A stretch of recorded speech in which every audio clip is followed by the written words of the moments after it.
now, Atman Shri Swami Jyotirmayananda commences tonight's Satsang with a Sanskrit peace chant. Om Purnamadaha Purnamidam Purnat Purnamudachyate Purnasya Purnamadaya Purnameva Vashishyate. Om Shanti Shanti Shanti. We begin with mystic song by Sri Swami Lalitananda, played and sung by Sri Swami Umananda and Rajneesh. Our song tonight is based on a poem by Swami Ji. It's called Somewhere.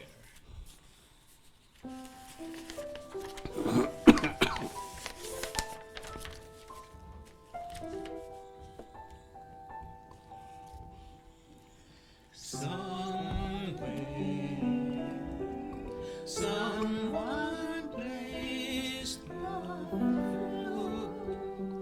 flute and sings a mystic song that comes sweeping over the mountains, by lakes and forests, dancing on ocean waves, playing with shining stars.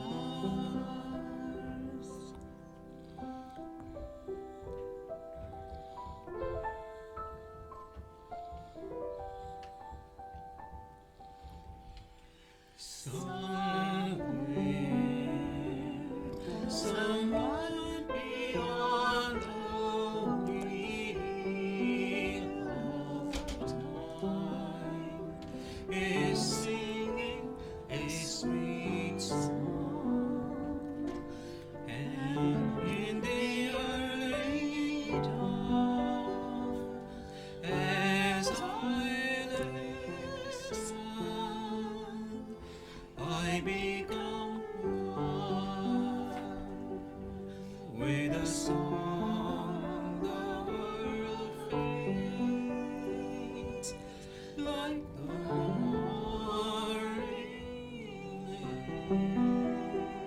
mist. I am become. I am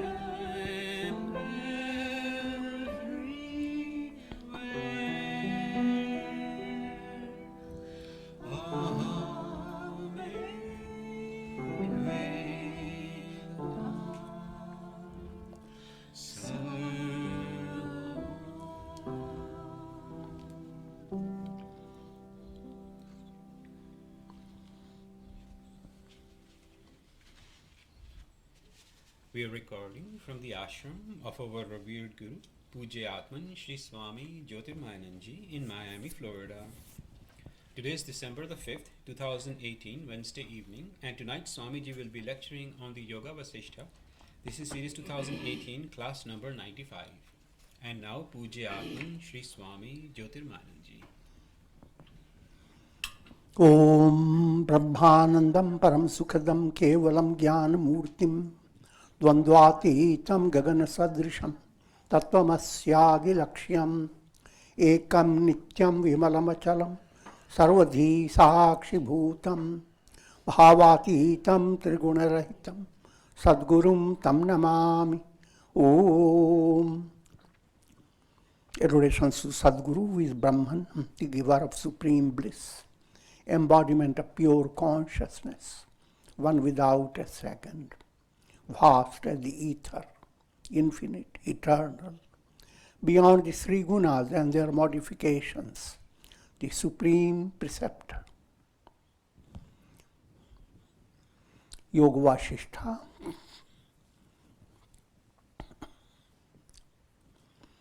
Utpatti Prakarana, and section 123. The topic of 7 steps of wisdom. That topic is being highlighted, and we are coming close to this particular volume or particular big section called Utpatti Prakarana. Just again to reiterate, 7 steps. First is Shubhecha. You develop aspiration. Next step is Vicharana. Your mind becomes reflective.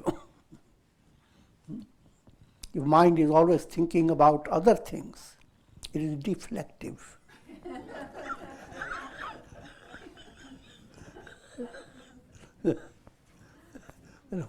The mind directs its focus to the most important matter. Who am I?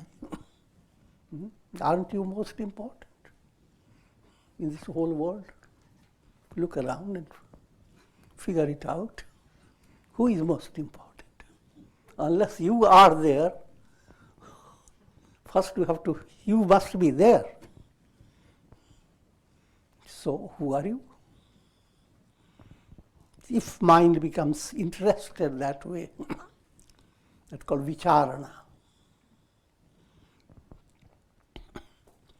And Vicharana begins to remove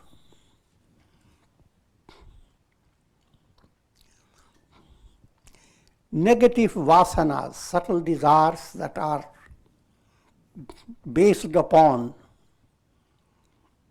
aberrated activities of your mind that is constantly going after things that are not of value to you and things that are not real. And on the basis of that, mind has gathered a lot of muck.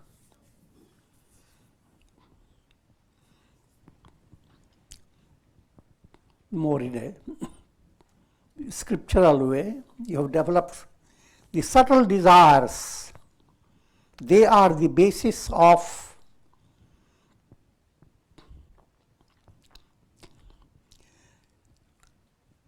your spiritual progress, as well as they are the cause of your bondage.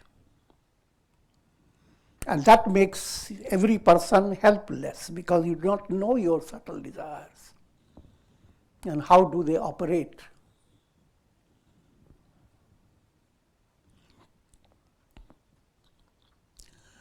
I will not go into details because those points we have discussed before. After Tanu Manasi, after this, first I said Shubhecha, aspiration, Vicharana, reflection. Third stage is Tanu Manasi. Those vasanas are becoming thinned out as a result of your Vicharana, the right type of reflection.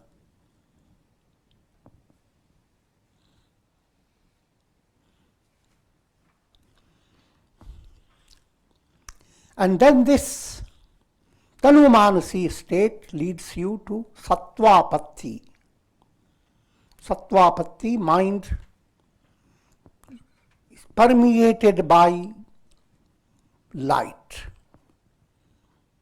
If you think of a cloud obstructing the sun, you are unable to see the sun.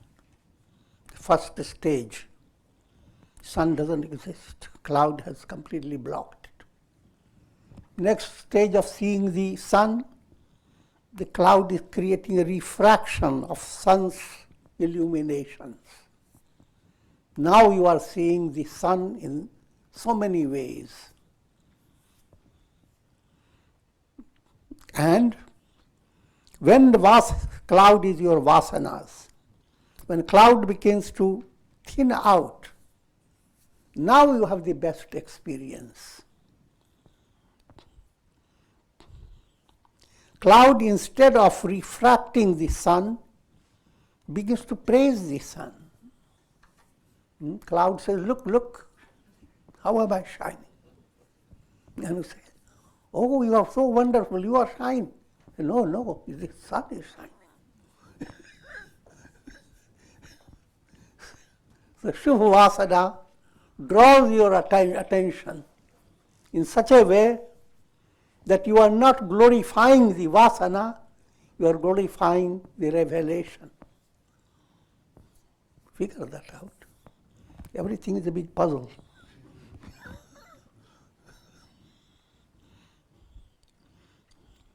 If you have reached that state, that becomes sattvapatti, you are enlightened. You are called jivan mukta. That's your goal. It's only 4 fingers, that's all. Shubhecha, vicharana, tanumanasi, sattvapatti.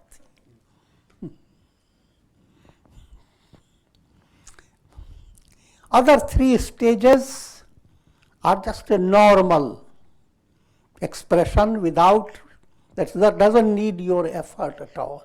It automatically happens. And that's they are asam sakti. You live in the world and find yourself not getting attached, not becoming bonded with things of the world. Simple illustration, just like handle vegetables, etc. But some vegetables are so sticky, like green plantains, or things of that nature, jackfruits. Hijack your fingers.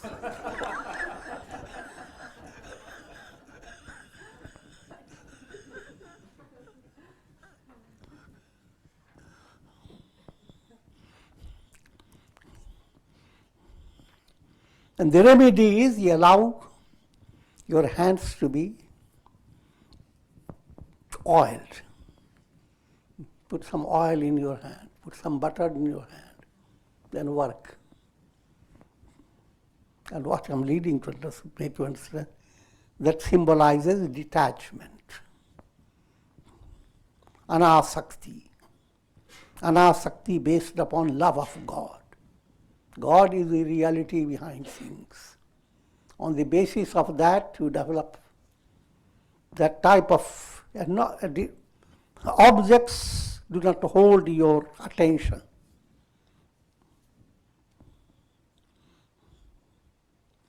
Ghat ghat mein hai sai ramta. Through every object, through everything that comes within your consciousness, you see the reality of the consciousness. Consciousness is the light, the sun. That sun is expressing through your intellect level, enabling you to become aware of your ego, aware of your intellect, aware of your thoughts. Behind all that, there is simple awareness. And that awareness doesn't just stay just in the thoughts level, it becomes the basis of awareness of your feeling, sentiments, and then awareness of your practical reality. Always remember there are 3 lokas. Bhur loka is a practical reality. Bhuvar loka, your awareness based on your sentiments. Swar loka, based upon your intellect. All these 3 lokas, they are not the pure consciousness. Pure consciousness is expressing in these 3 lokas due to limitation caused by ignorance.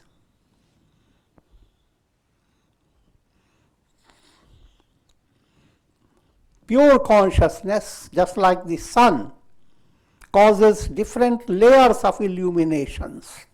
Illumination in the cloud level, illumination that breaks into rainbows, etc. Illumination that comes upon the earth in the form of so many reflected suns and shining drops and so forth.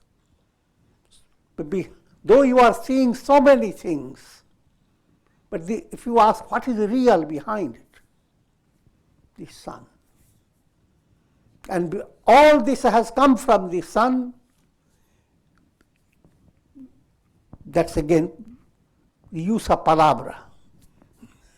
All this didn't come from the sun. They didn't walk out. Sun didn't move. Sun is ever the same.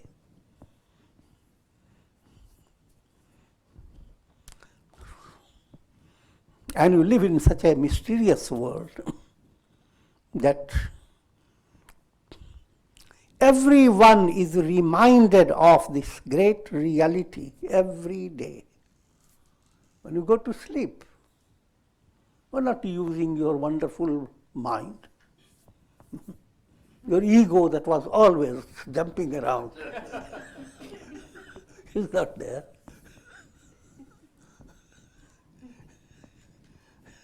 The big world of yesterday, today, and tomorrow is not there. And you are not affected. That is what you are all the time.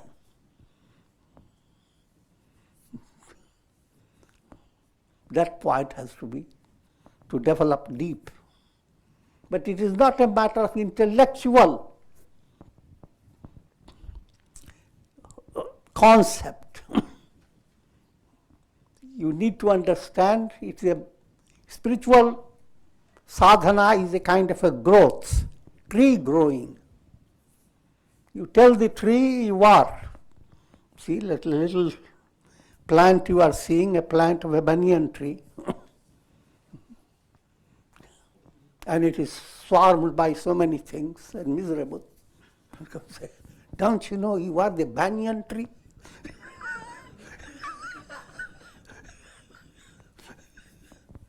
I'm joking, but try to understand. It is a reality, yes. But that banyan tree has to go on growing. Simply when it is told, it doesn't mean it becomes free of all troubles. When you hear all that, it doesn't mean you become from tomorrow no more. Brahma Satyam Jagan Mithya.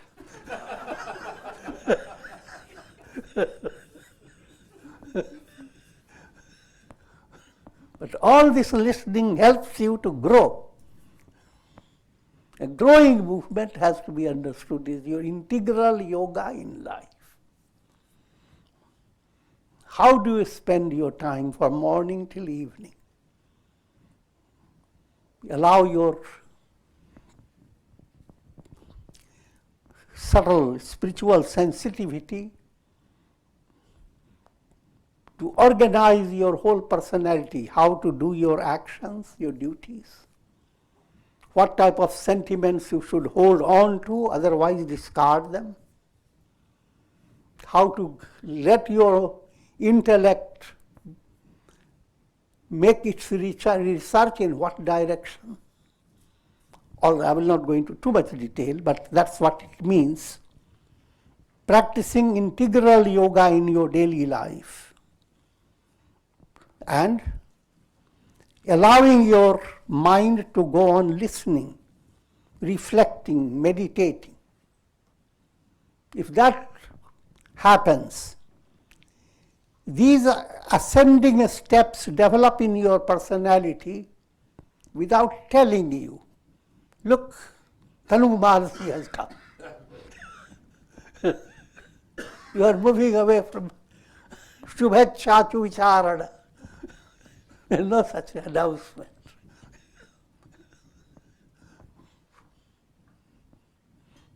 And also understand these states are not well-defined mathematical states. They are abstract.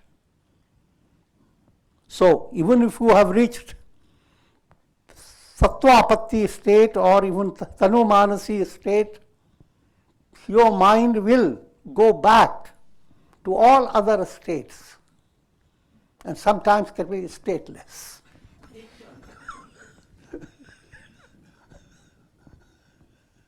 But all those situations will not stay permanently. They are just like a tree as it grows, will have its shaking possibility.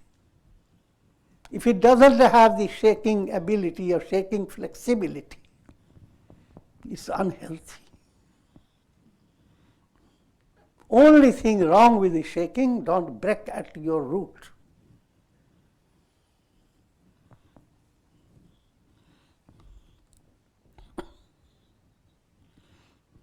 And your root level itself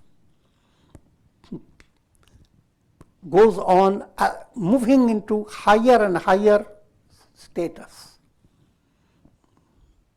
implying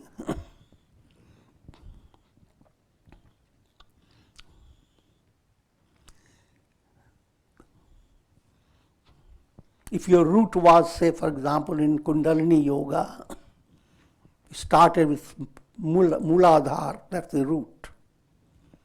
Now if you go higher, your root becomes Svadhisthana. Up. Go higher still, root becomes your heart. Heart is your root, but then your Kundalini will go up and down, even though its root is in the heart. So in other words, do not let your mind be too disturbed. When you are doing sadhana and suddenly you lose your inner peace, do not develop the idea that now you have tumbled back far, like 7 births back.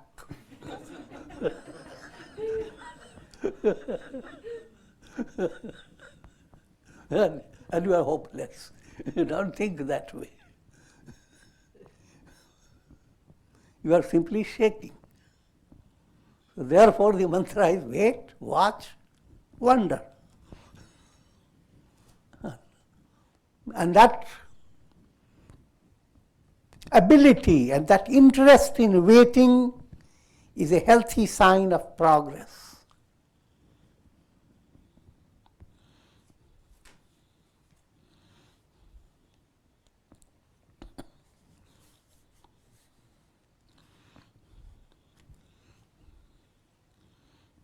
So, just to continue with that. So after fourth, you came to asamsakti state. After asamsakti, you come to padartha bhavana. Padartha bhavana means the entire world experience in this context called padarth. Abhavana, it becomes completely vanished. Just like in your deep sleep, all things that mattered in your mind have vanished. Matterless. Doesn't matter. Never mind. Doesn't matter. Blend both, take it to the climax, that's called padartha bhavana. And then ends up seventh, called turiya, which is just transcendental. Now, all this has been described with some concept, some words. Now, just relax. Don't go after all these. Transcendental.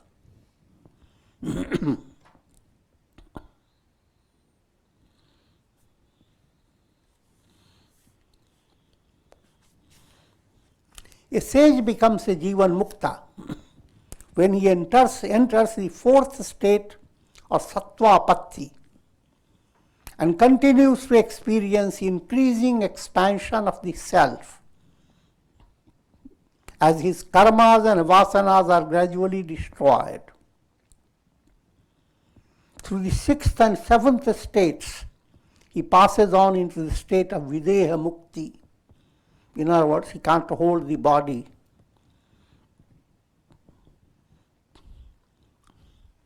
Videha term is used in two ways. The moment you have attained jivan mukti, you are videha. Deep down, you don't view yourself as body. Though you need a chair. If you are weak, you need a stick. No matter all that, in spite of all that, you are videha.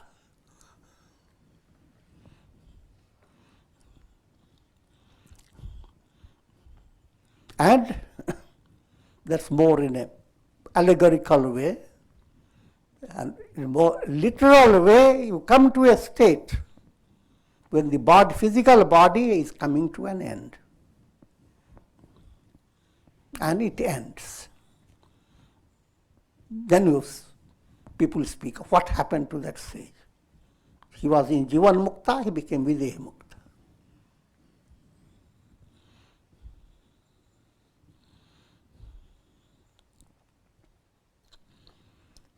A liberated sage does not delight in objects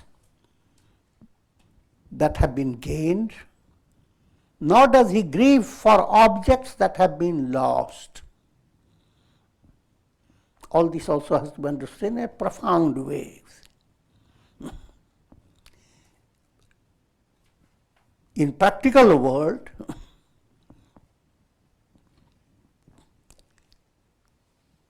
no matter how enlightened, rather enlightened sages, they remain more practical than you can imagine.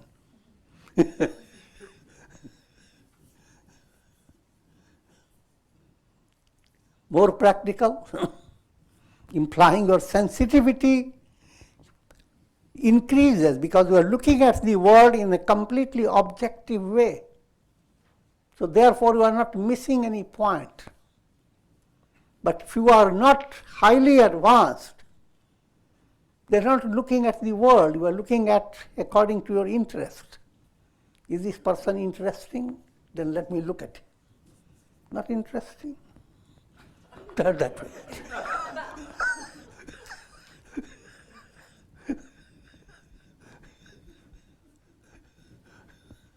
But your mind has gone into higher level, that all this is my own family. All these are near and dear ones. So, now his view of people has much more, it's much more qualitative.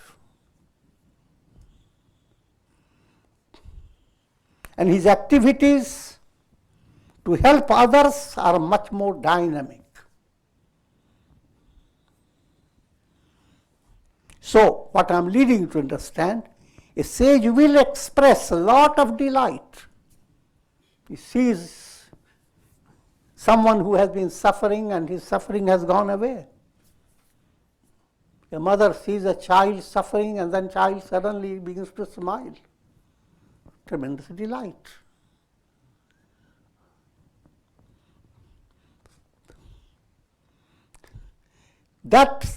Therefore, when we say the sage doesn't delight when things are gained in a positive way, nor does he grieve when things are lost. That relates to his heart level. Delight means he does not have the sense that he has gained something new. If you have already experience of bliss, supreme contentment, param tripti, you are not being fulfilled by the world. You are already fulfilled.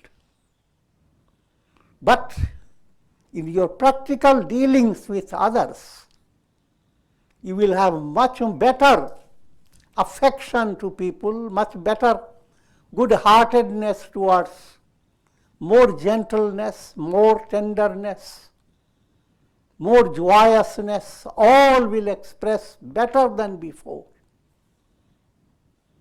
What happens generally is parents reading this, they begin to practice stone-like face.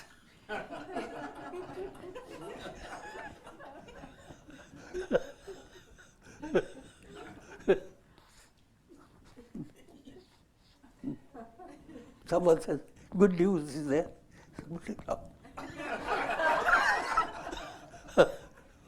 Nirvikalpa.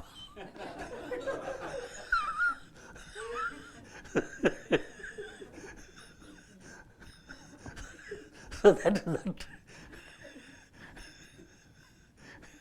is That's illusion, being trapped by illusion.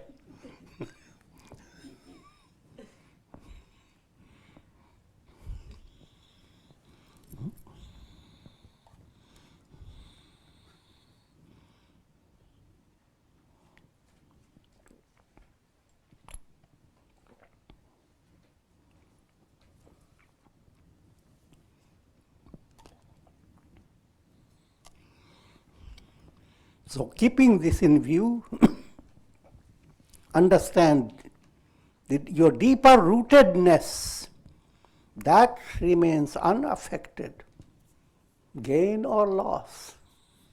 Patatyangar varshecha. If suddenly burning embers were to fall all over, vativa malayanile, or things change in such a positive way that gentle, graceful, fragrant wind begins to blow. To one who is enlightened, he is Brahman. Brahman has nothing to do with these changes. He remains just the same. The sun remains the same. Whether the earthly atmosphere shines with reddish glow and lot of joyous celebration of light, or whether all the light has been ducked, sun is just the same. Try to figure that out.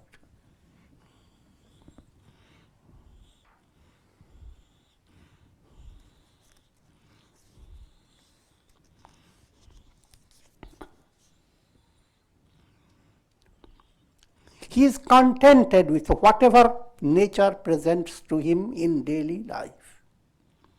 He has param tripti. He is absolutely fulfilled. Purnamada. Attained realization, I am Brahman, full, not a fool.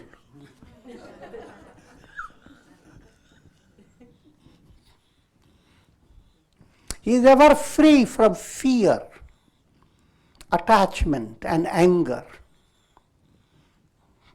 bhaya, raga and dvesha. These three are, bhaya is fear. And fear relates to abhinivesha klesha, fear of losing your life.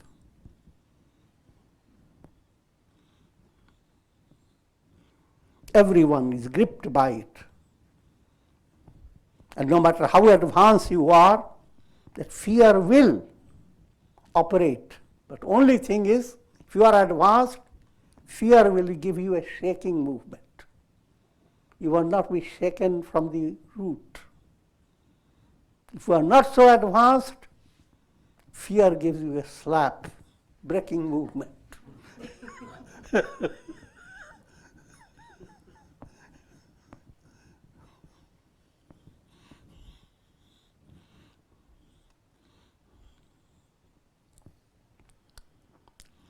Remember always those 5 kleshas. Ignorance. Ignorance itself remains abstract. Source of all the 4 kleshas, 4 afflictions. Out of ignorance arises egoism. Egoism itself, if you are highly sensitive, then you will view your ignorance as a big thorn. Your egoism. You view your egoism, you begin to have an objective view of your status of your ego. Ego can be sattvic, it can be rajasic, it can be tamasic. Tamasic ego, recognize it, that you direct your attention to do more yoga, more wait and watch, and allow the tamasic ego to move away by more satsanga, etc. Or you understand it is rajasic ego, then bring it under the control. And sattvic ego, then there is no problem. Sattvic ego is like if you are holding a rod before you, that rod, if it is opaque and black, you can't see anything beyond the rod. The rod becomes your obstruction. You see only the ego, big rock or big rod. Rajasic is not just an obstructive rod, but it creates distractions. Somehow you cannot see exactly, but whatever you are holding is refracting your vision. It has a lens effect.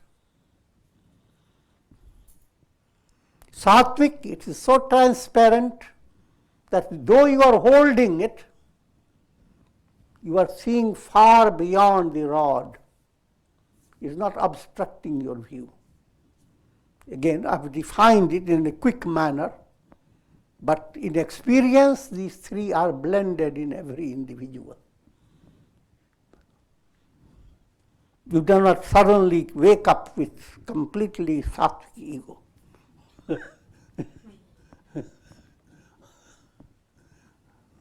But you go on highlighting your aspiration for maintaining more and more sattva.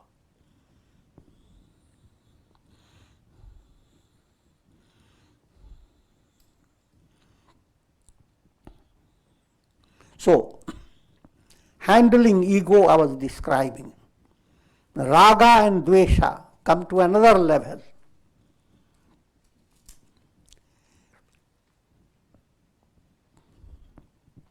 Dominated by ego, mind always moves.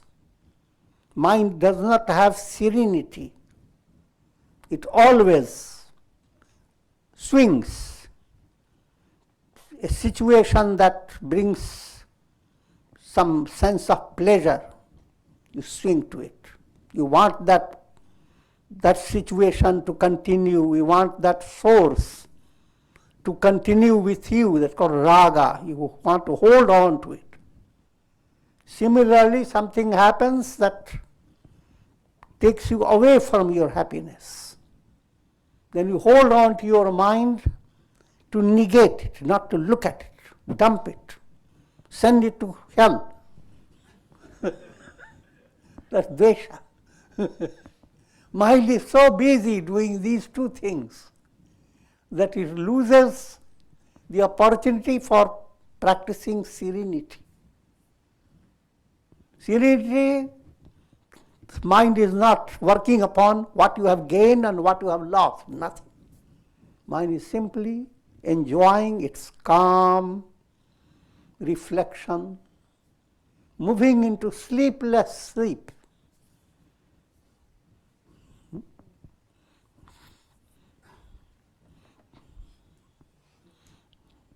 In normal sleep, you don't enjoy what has happened. You don't gain the philosophical insight. In other words, you sleep, everything has gone away, and wake up, and you have no idea what changed. If you have been completely relaxed, what has happened to you now? Are you different? But when we say sleepless sleep, bring that state even while you are awake by your understanding. As your understanding advances and you develop maturity of vision, then even though you are living in the world that is constantly clamoring and constantly glamoring and all that,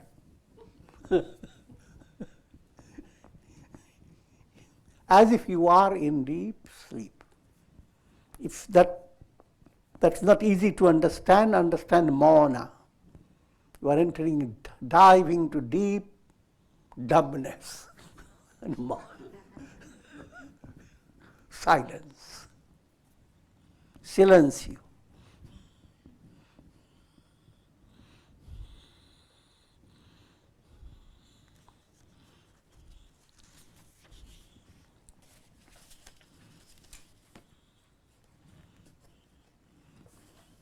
O Rama, how can there be an occasion for pleasure or pain for one who is essentially the Supreme Self?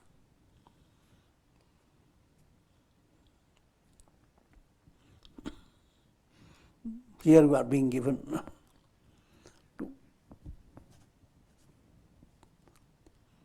essentially the Supreme Self. If you realize, who am I? That realization is not based upon your mind or your nervous system. That realization transcends this whole operation of mind and nerves.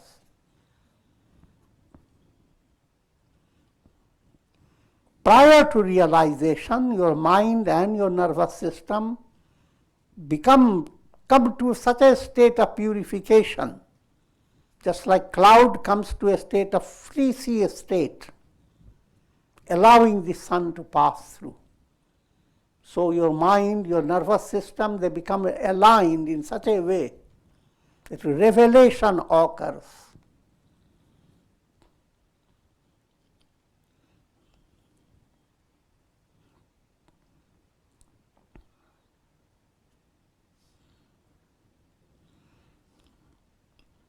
And what type of experience comes? Sun has all illuminations coming and going day by day. The sun has no need to grieve over all that. The screen in a cinema show brings about so many stories of terrible pathos, terror, and more terror than comedy. And the screen has nothing to do with it.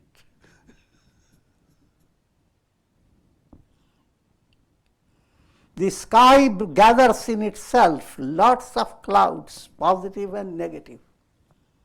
And the sky has nothing, not affected. So these are your big gurus, the sky, the screen, the sun.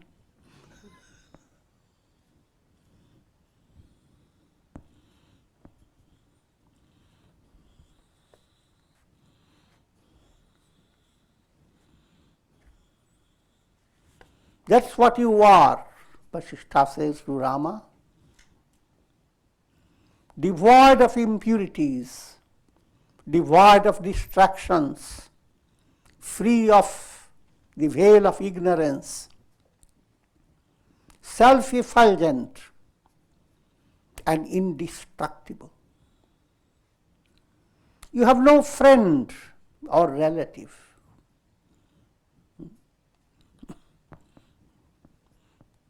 Sun doesn't have any friend, doesn't talk. Tell me the gossips of the world.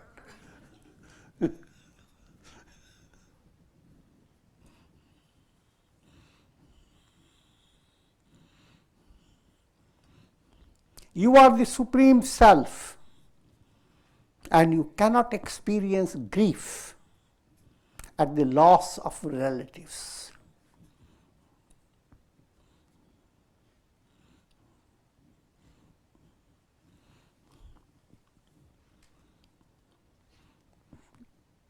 That's a profound point to understand, you see. All loss and gain, birth and death, all that are drama created through the projections of the mind. All these experiences are mind's experience. But when mind becomes calm, led by spiritual enlightenment, with the calmness of the mind, the screen, the substratum, the absolute reality begins to shine. So the mind really brings about the glory of the self through mana. The more calmness, the more serenity in your mind, greater is your spiritual eloquence.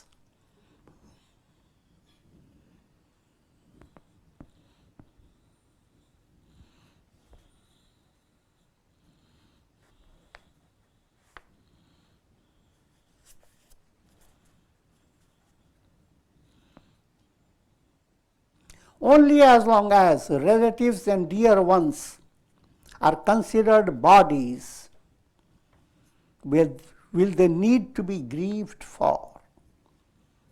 Here is very advanced culture. If we are to enter in human society, the world will be led to tremendous height of glory, peace. And that is, what is that? Your relatives, near and dear ones, they are not bodies.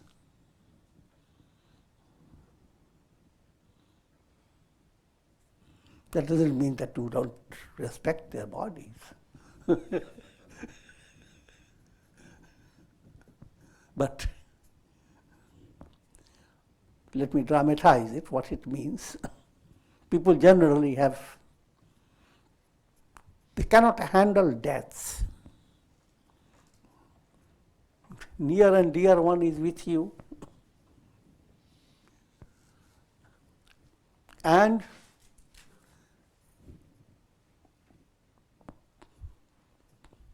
you do not build up a profounder relationship based on divine love. But the relationship remains shallow, satisfying whims. It's a whimsical relationship.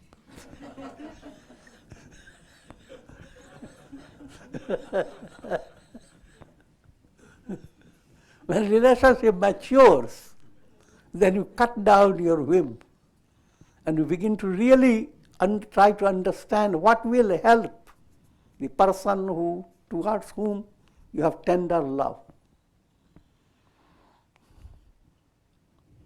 And if you go further, how can your love will be the best?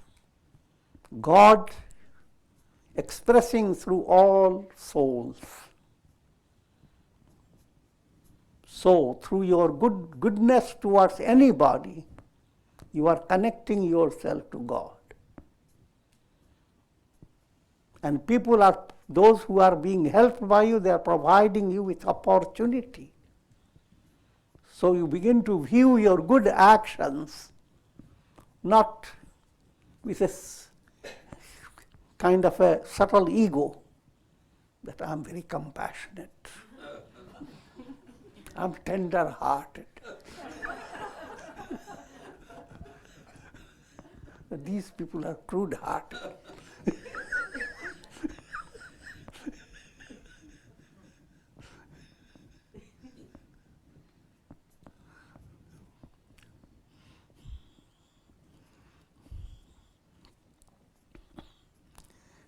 So that's coming to the advanced stage. God is the love, the embodiment of infinite love. And your urge within your heart to love and be loved can be fulfilled by moving towards God. But relationships bring about variations of to love and be loved express themselves in so many ways, in every situation. If you are a student, if you are doing in your job, you have always some room to love your people you are working with, to be loved by them. But behind all this, God is the reality. So if you are highly advanced, or if you are planning to attain enlightenment, then the whisper of divine love must enter in every gentle action. And what's more shocking, even negative actions, people who appear to be challenging, give challenges to your goodness of your heart. I'm talking about dusht.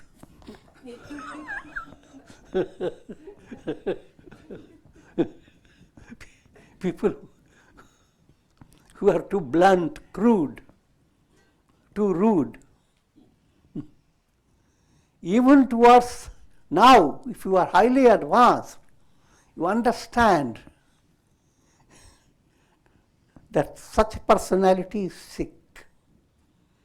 If your dear child is sick and says abrupt things, even kicks you constantly, you try to massage his feet.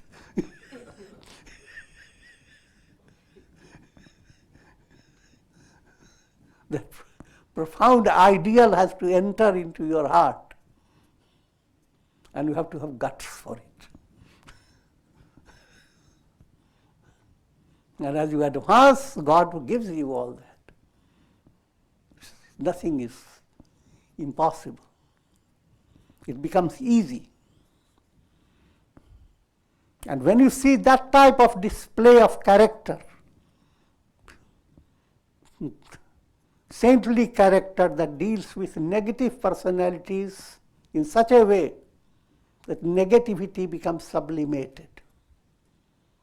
And that becomes the most inspiring source of inspiration for humanity. No matter how the world may move, but the inspiration comes from those people in all religions of the world. But only thing they don't keep that. They forget the importance of bringing that teaching to the masses. They think it contradicts the technology.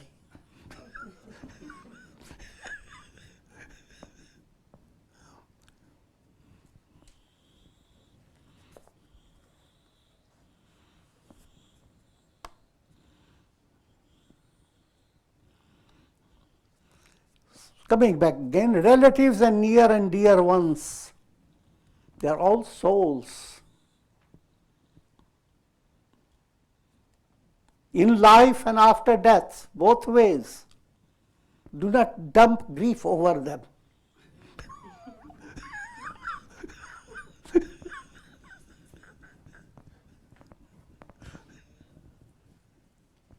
Live your life in such a way that it has a purposeful relation to help others in a nice way, healthy way. Not help others so that person behaves exactly as you wish. That's a different type of health.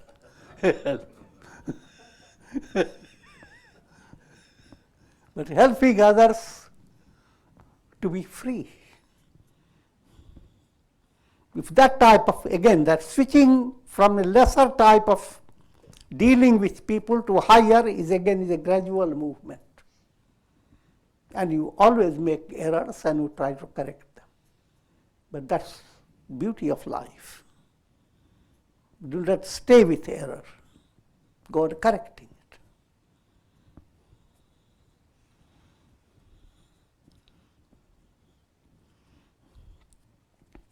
And if that has become highly advanced, then you understand people who have passed away, they were souls, and the souls, led by their plan of spiritual movement, they have left the body and they are moving on in divine plan.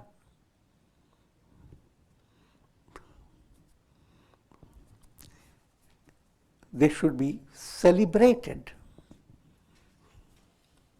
God must be brought into that situation, not grief.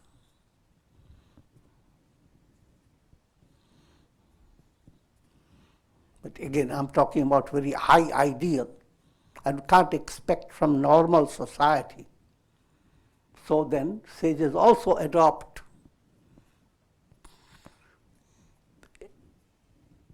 different ways of approaching people. And what I'm implying is, in general culture, it is considered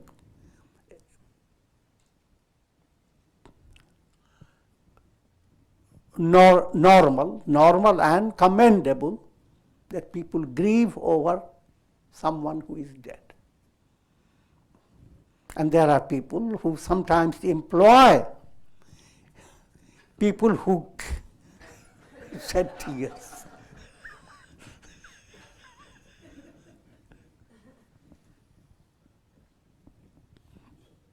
I'm leading you too much distraction, but the idea that is a childish kindergarten level.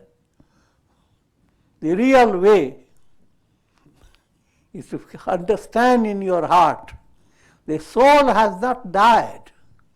It is a joyous condition for the soul. If at all you have to grieve, grieve over yourself.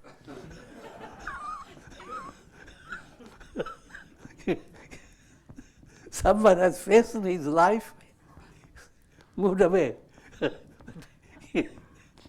But try to figure out your own predicament.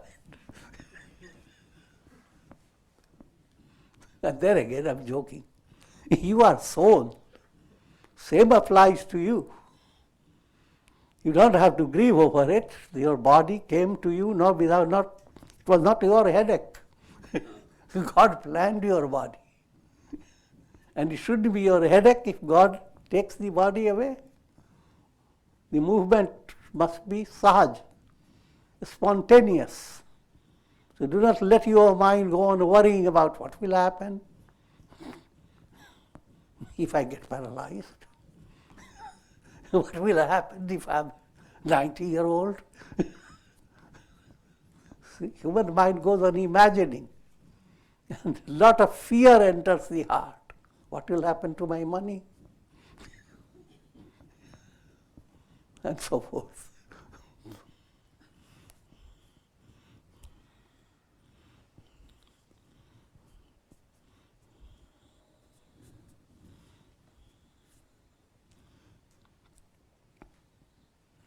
You are the indestructible Atman.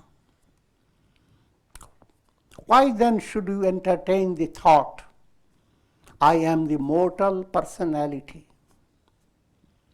Why do you give room to sorrow and grief? Death cannot exist in the self, in the same way as darkness cannot exist in the sun. Then why should you sustain fear of death?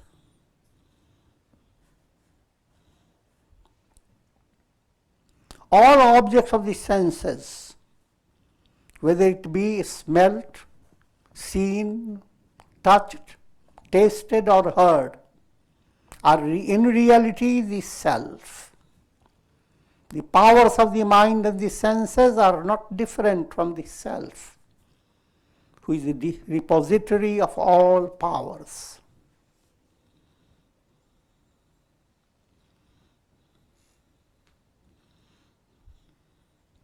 When the body dies, the self is unaffected. When an illusory mirage is destroyed, the sun which sustained it is ever unaffected. Discover the illusoriness of desire. Since the Atman, the self alone is, how can there be desires for the objects of the world? Implying how can, it's just like saying all illuminations are nothing but the sun. Then how can you ever imagine offering illuminations to please the sun?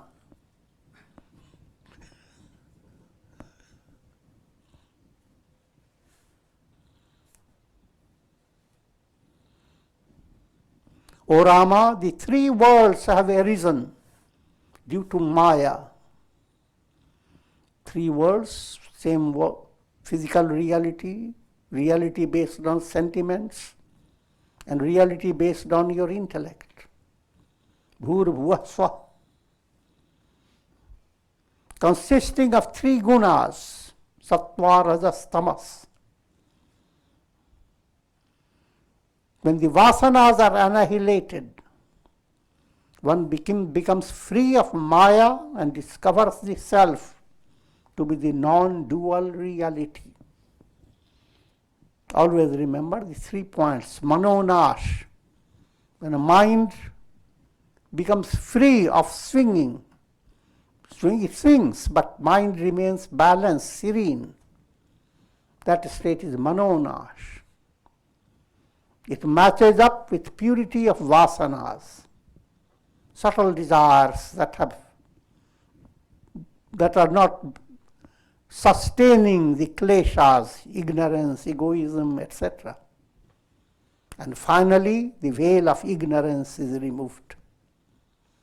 So we talk about manonash, vasanakshaya, tattva-jnana. When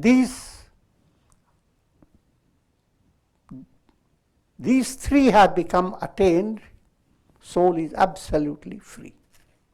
And these three are not exactly 3 points, they are one and the same described in 3 ways. And with this I will conclude.